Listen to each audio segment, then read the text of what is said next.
उत्तर प्रदेश के भाजपा विधायक सुशील सिंह ने दावा किया है कि हामिद अंसारी उपराष्ट्रपति रहते हुए माफिया सरगना मुख्तार अंसारी की सहायता किया करते थे। हामिद अंसारी पर आरोपों की सूची बहुत लंबी है। देखिए वीडियो।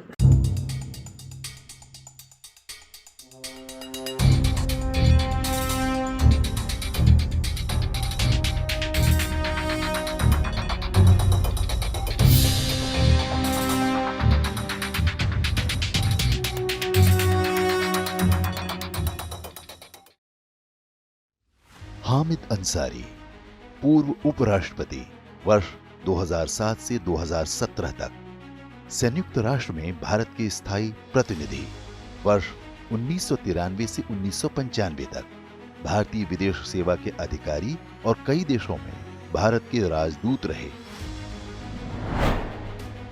लेकिन हामिद अंसारी ने जब भी मुंह खोला, उनके अंदर भरा देश विरोधी जहर थोड़ा थोड़ा छलककर बाहर आ गया। कभी किताब के माध्यम से तो कभी पाकिस्तानी खुफिया एजेंसी ISI के कार्यक्रम में हिस्सा लेते हुए। लोग आश्चर्य करते हैं कि ऐसा व्यक्ति कभी देश के सबसे महत्वपूर्ण पदों पर रहा। जब सेवानिवृत्ति के बाद ये हाल है तो हामिद अंसारी तब क्या करते रहे होंगे जब वो कुर्सी पर थे? इस प्रश्न का कुछ उत्तर मिलता है इस पुस्तक में, जिसका नाम है मिशन R&AW। इसे लिखा है भारत की सर्वोच्च गुप्तचर सेवा रॉ के पूर्व अधिकारी RK यादव ने। पुस्तक में जो दावे किए गए हैं, उनसे पता चलता है कि ये व्यक्ति केवल कट्टरपंथी ही नहीं, बल्कि भारत देश के प्रति दुर्भावना भी रखता था। ये रहस्य है कि ये सारे तथ्य जानने के बाद भी सोनिया गांधी की पसंद पर वर्ष 2007 में हामिद अंसारी को देश का उपराष्ट्रपति कैसे बना दिया गया? RK यादव ने अपनी पुस्तक में उस घटना का वर्णन किया है जब हामिद अंसारी वर्ष 1990 से 1992 के बीच ईरान में भारत के राजदूत थे। उन्होंने लिखा है कि कैसे ईरान में हामिद अंसारी के राजदूत रहते वहां काम कर रहे भारतीय गुप्तचरों और उनके सूत्रों पर संकट खड़ा हो गया था। यादव ने किताब में कपूर नाम के रॉ के एक जासूस की कहानी बताई है। कपूर को ईरान की खुफिया एजेंसी ने अगवा कर लिया था। उसे कहां ले जाया गया, इस बारे में भारतीय दूतावास को कोई सूचना नहीं दी गई। 3 दिन तक ईरानी एजेंसी ने कपूर को अमानवीय यातनाएं दी और फिर मरने के लिए एक खाली स्थान पर फेंक दिया। एक राजदूत के रूप में हामिद अंसारी का काम था कि वे इस घटना पर ईरान सरकार से औपचारिक विरोध दर्ज कराते। भारतीय दूतावास के कर्मचारी बहुत क्षुब्ध थे। इसी दौरान एक और रॉ एजेंट को अगवा कर लिया गया, जिसका नाम माथुर था। वो 2 दिन तक गायब रहा, लेकिन हामिद अंसारी ने चुप्पी साधे रखी। हामिद अंसारी के रहस्यमय रवैये से तेहरान में भारतीय दूतावास के कर्मचारियों का धैर्य टूटने लगा था। एजेंट माथुर की पत्नी और दूतावास के बाकी स्टाफ के परिजनों ने हामिद अंसारी से मिलने का समय मांगा, लेकिन उन्होंने मिलने से भी मना कर दिया। इसके बाद 30 महिलाओं के समूह ने हामिद अंसारी के कक्ष पर धावा बोल दिया और उनका घेराव किया। मांग केवल इतनी थी कि हमलों के विषय में ईरान सरकार से औपचारिक विरोध व्यक्त किया जाए। हामिद अंसारी का ये विचित्र रूप देखकर ईरान में सक्रिय रॉ के अन्य अधिकारियों ने दिल्ली में अपने हेडक्वार्टर और उन दिनों विपक्ष के नेता रहे अटल बिहारी वाजपेयी से संपर्क किया। इसके बाद जाकर विदेश मंत्रालय सक्रिय हुआ। कुछ घंटों के अंदर ही माथुर को छोड़ दिया गया। पता चला कि 2 दिन से उसे 3rd डिग्री टॉर्चर किया जा रहा था। कपूर और माथुर दोनों ही भारतीय दूतावास के कर्मचारी थे। भारतीय गुप्तचर संस्था रॉ ईरान में अपने जासूस इसलिए भेजती है ताकि वो वहां रहकर पाकिस्तान की गतिविधियों पर नजर रख सकें। ईरान और पाकिस्तान की सीमा आपस में लगी हुई है। माथुर नाम के जिस जासूस को पकड़ा गया था, वो तेहरान में कश्मीरी आतंकवादियों के एक नेटवर्क का भंडाफोड़ करने वाला था। वो अपनी खुफिया सूचनाएं नियमित रूप से भारत भेजता था। राजदूत के रूप में इसकी जानकारी हामिद अंसारी के पास भी रहती थी। आर के यादव की किताब के अनुसार हामिद अंसारी को माथुर के कुछ इनपुट्स पर आपत्ति थी। जिस दिन माथुर को ईरानी एजेंसियों ने अगवा किया, उस दिन हामिद अंसारी ने एक रूटीन रिपोर्ट दिल्ली भेजी। कहा कि माथुर गायब है, लेकिन इस मामले में आगे कोई कार्रवाई नहीं की। आर के यादव के अनुसार तेहरान से रॉ के अधिकारी एन के सूद ने दिल्ली में उनके पास फोन किया और पूरे घटना की जानकारी दी। अगले दिन यादव ने विपक्ष के नेता अटल बिहारी वाजपेयी से मुलाकात की। वाजपेयी ने तब के प्रधानमंत्री नरसिंह राव से मिलकर उन्हें घटना की जानकारी दी। इस पर नरसिंह राव ने तेजी से कार्रवाई की और माथुर को ईरानी अफसरों ने फौरन छोड़ दिया। इसके बाद माथुर को वापस दिल्ली बुला लिया गया। दोनों जासूसों के इनपुट्स के आधार पर रॉ के एक सीनियर अफसर को जांच के लिए तेहरान भेजा गया। उसने रॉ के सचिव को सौंपी रिपोर्ट में बताया कि हामिद अंसारी का रवैया संदेहास्पद है।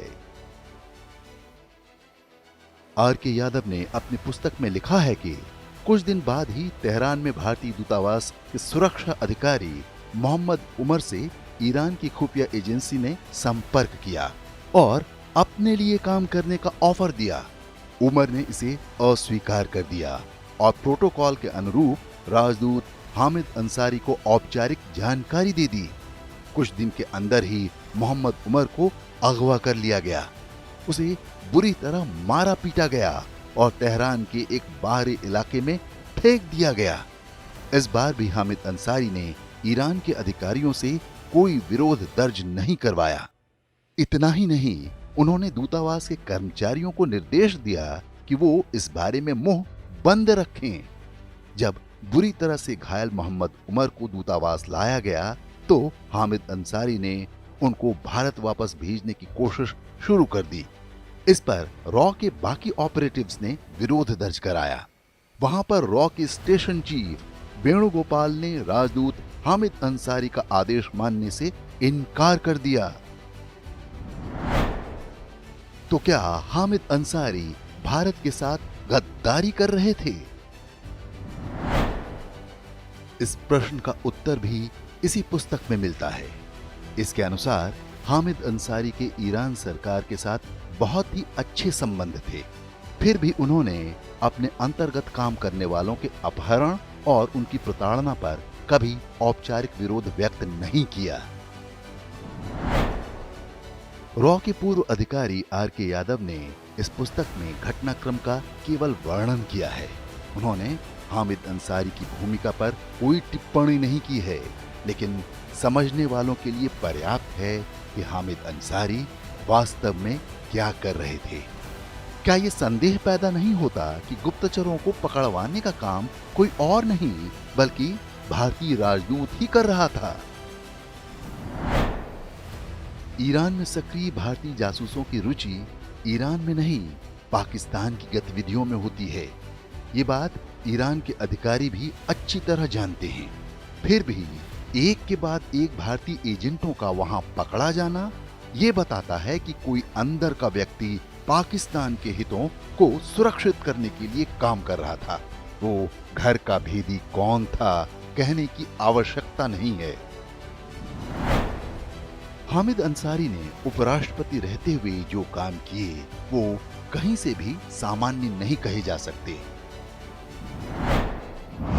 राज्यसभा के सभापति के रूप में वे कभी निष्पक्ष नहीं रहे। अपने कार्यकाल के दौरान उन्होंने राज्यसभा टीवी को जिहादियों और शहरी नक्सलियों का अड्डा बना दिया था। अपने कार्यकाल के अंतिम दिन एक साक्षात्कार में उन्होंने कह दिया कि भारत में मुसलमान सुरक्षित नहीं हैं।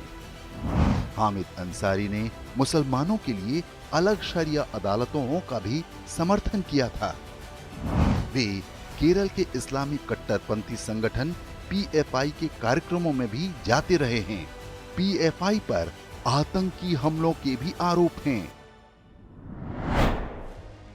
वर्ष 2019 में रॉ के पूर्व अधिकारियों ने प्रधानमंत्री नरेंद्र मोदी को एक पत्र लिखकर हामिद अंसारी की भूमिका की जांच कराने और उनके विरुद्ध कड़ी कार्रवाई का अनुरोध भी किया था। राज्यसभा में हामिद अंसारी के लिए प्रधानमंत्री नरेंद्र मोदी का विदाई भाषण देश कभी भूल नहीं सकता। एक प्रधानमंत्री के रूप में निश्चित रूप से उनके पास हामिद अंसारी के कुकर्मों की पूरी सूची होगी। इसीलिए उन्होंने जाते जाते हामिद अंसारी को आईना भी दिखा दिया। आप उस परिवार की पृष्ठभूमि से आते हैं जिनके पूर्वजों का सार्वजनिक जीवन में, विशेष करके कांग्रेस के जीवन के साथ और कभी खिलाफत मूवमेंट के साथ भी काफ़ी कुछ सक्रियता रही। वहाँ से रिटायर होने के बाद भी ज़्यादातर काम वहीं रहा आपका, माइनॉरिटी कमीशन हो या अलीगढ़ यूनिवर्सिटी हो, तो एक दायरा आपका वही रहा। लेकिन ये 10 साल पूरी तरह एक अलग जिम्मा आपके सिर में आया और पूरी तरह एक एक पल संविधान के ही दायरे में चलाना, और आपने उसको बखूबी निभाने का भरपूर प्रयास किया। हो सकता है कुछ छटपटाहट रही होगी भीतर आपके अंदर भी, लेकिन आज के बाद शायद वो संकट आपको नहीं रहेगा। तो मुक्ति का आनंद भी रहेगा और अपने मूलभूत जो सोच रही होगी उसके अनुसार आपको कार्य करने का, सोचने का, बात बताने का अवसर भी मिलेगा। हामिद अंसारी का चरित्र पूरे देश के लिए एक चेतावनी है। किसी को इस भ्रम में नहीं रहना चाहिए कि पढ़ा लिखा शांति दूत देश के प्रति निष्ठावान होता है। हामिद अंसारी को देश ने भले ही इतना कुछ दिया, लेकिन उन्होंने बार बार देश की पीठ में छुरा घोंपा। हामिद अंसारी पहले नहीं थे, उनसे पहले भी मजहबी नेताओं का यही चरित्र रहा था। ये हामिद अंसारी का दुर्भाग्य था कि उनकी पोल पट्टी खुल गई। साथ ही ये सौभाग्य भी है कि उनको कोई सजा नहीं हुई। कोई और देश होता फांसी पर टांग दिए जाते या काल कोठरी में सड़ा दिए गए होते।